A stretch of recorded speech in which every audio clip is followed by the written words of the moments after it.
ஒரு கூட்டணியிலே நமக்கு 5 அல்லது 6 இடங்கள் கிடைக்கின்றன என்றால் அந்த 5 அல்லது 6 இடங்களுக்குள் எப்படி நாம் போட்டி போட்டு அதை பெற வேண்டும் என்கிற முனைப்பு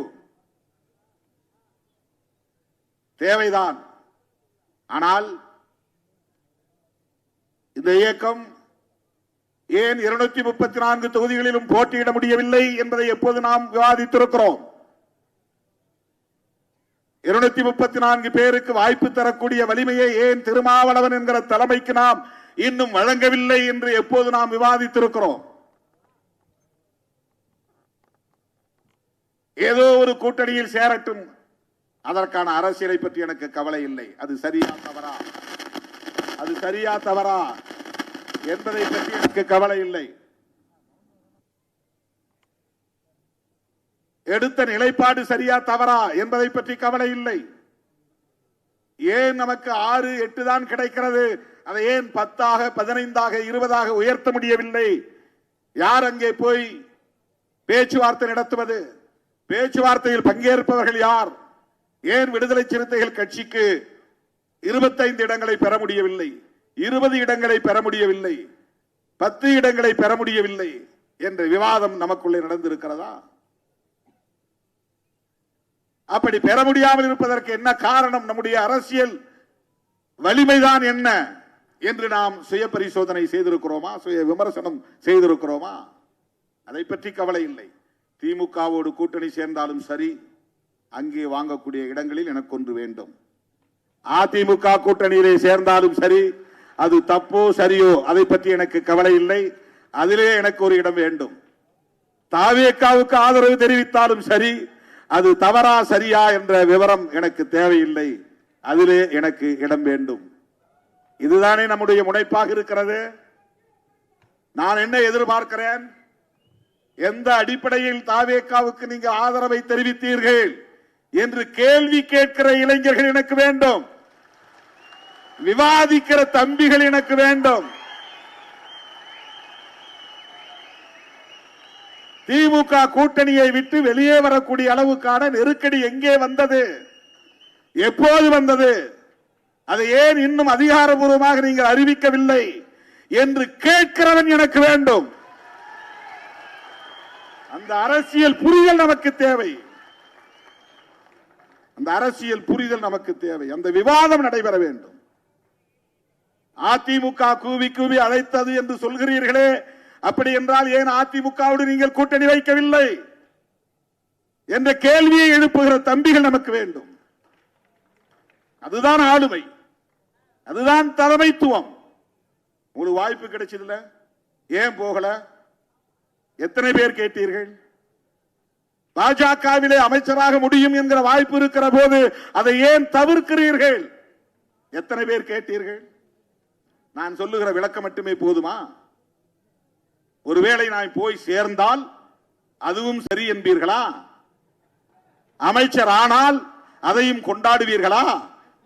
எப்படியாவது இங்கேயும் எங்களுக்கு ஒரு வாய்ப்பு தாருங்கள் என்று தான் கேட்பீர்களா? பாஜகவில் அமைச்சரானாலும் சரி, பாஜகவில் எங்களுக்கு ஒரு பதவி வாங்கி தாருங்கள் என்று கேட்பவர்கள் தான் என்னோடு இருக்கிறார்கள் என்றால் என் 35 ஆண்டு கால உழைப்பு வீணாகிவிட்டது என்று பொருள்.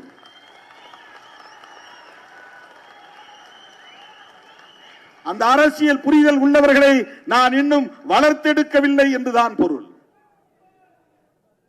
அப்படித்தான் நான் நினைத்து நொந்து போய் கிடக்கிறேன்.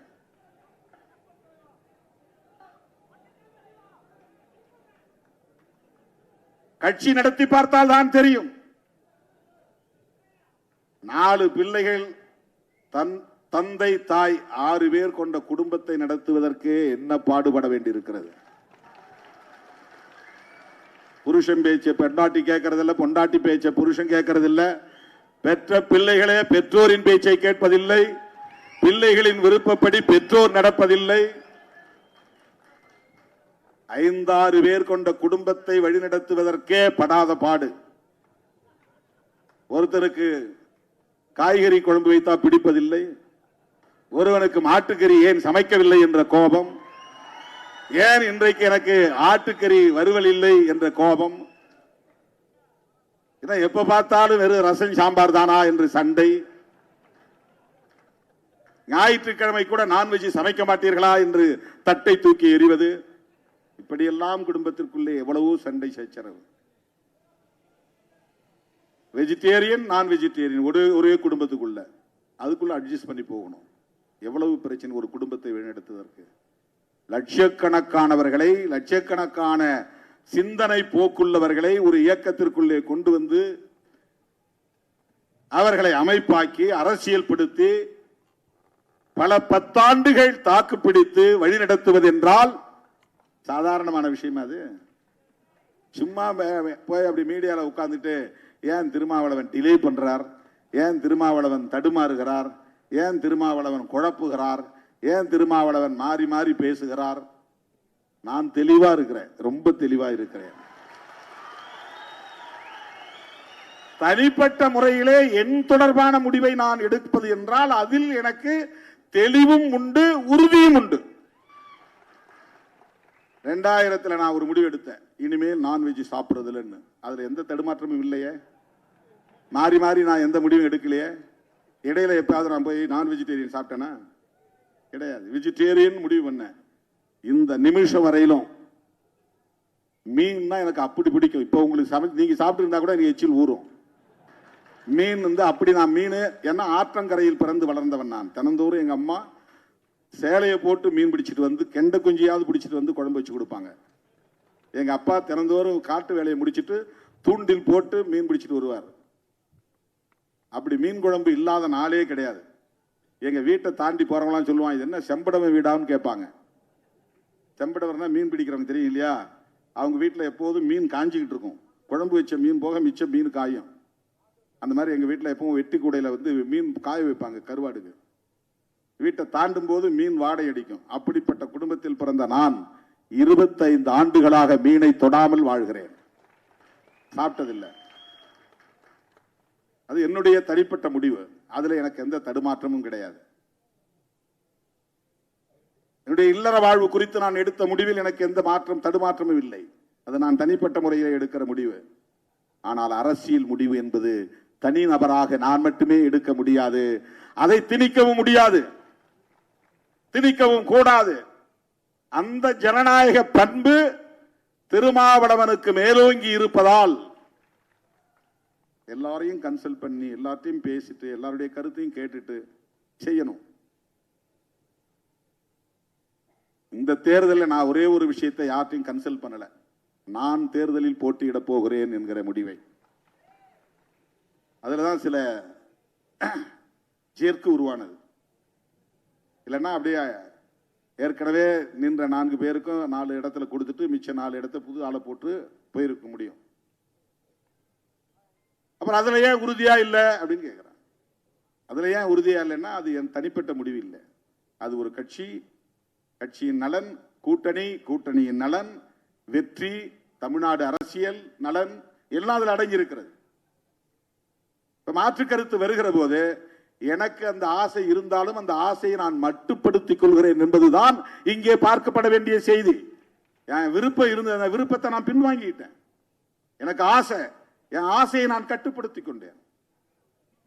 2006 திட்டக்குடி தொகுதியில் நான் போட்டியிட வேண்டும் என்பது என்னுடைய ஆசை. உடனிருந்தவர் விரும்புகிறார். அதனால் என் ஆசையை நான் கட்டுப்படுத்திக் நான் நிக்கல, பரவாயில்ல நீ நில்லுங்க. அரசியலில் எத்தனை பேருக்கு இந்த உணர்வு வரும் என்பதை ஏன் யாரும் பேசவில்லை? சட்டமன்ற உறுப்பினராக வெற்றி பெறுவது என்பது அவ்வளவு சாதாரணமான ஒன்று அல்ல. தேர்தலில் சீட்டு கிடைப்பதே கஷ்டம். சீட்டு கிடைத்தாலும் கூட்டணியில் கிடைப்பது கஷ்டம். கூட்டணியில் கிடைத்தாலும் போட்டியிடுவது என்பது பெரிய போராட்டம். போட்டியிட்டாலும் வெற்றி பெறுவது என்பது அவ்வளவு இலகுவானது அல்ல. ஆனால் நான் மங்களூர் தொகுதியில் வெற்றி பெற்று 2.25 ஆண்டிலேயே அந்த பதவியை ராஜினாமா செய்துவிட்டு வெளியே வந்தேன். அப்படி என்றால் எனக்கு பதவியில் ஆசை இல்லை என்பதை உறுதிப்படுத்துகிற ஒரு நிகழ்வு தானே இது. 2004 நடந்தது. இன்னைக்கு இல்லை, 22 வருஷத்துக்கு முன்பு, 22 ஆண்டுகளுக்கு முன்பு. ஆனால் இவர் பதவி ஆசை படித்து செய்கிறார். சோஃபா இறங்கியதும் போட்டி கொடுக்கிறார். பணம் கொடுக்கிறவன் அதுக்கு வேற வழியே தெரியாது அவனுக்கு, அப்படியே கொடுக்கணும்னு நினைக்கிறவன். அது நீ சொல்ற மாதிரி 100 கணக்கான கோடினா எப்படி சோஃபால கொடுத்து அனுப்ப முடியும்? அவங்க அரசியல் செய்யறாங்களாம், நம்மளை டேமேஜ் பண்றாங்களாம், நம்மளை காயப்படுத்துறாங்களாம், நம்முடைய தலைமையை பலவீனப்படுத்துறாங்களாம். என்னை பற்றி எனக்கு தெரியும். என்னை மதிப்பிட வேறு எவருக்கும் அந்த ஆளுமை இல்லை, அந்த வலிமை இல்லை.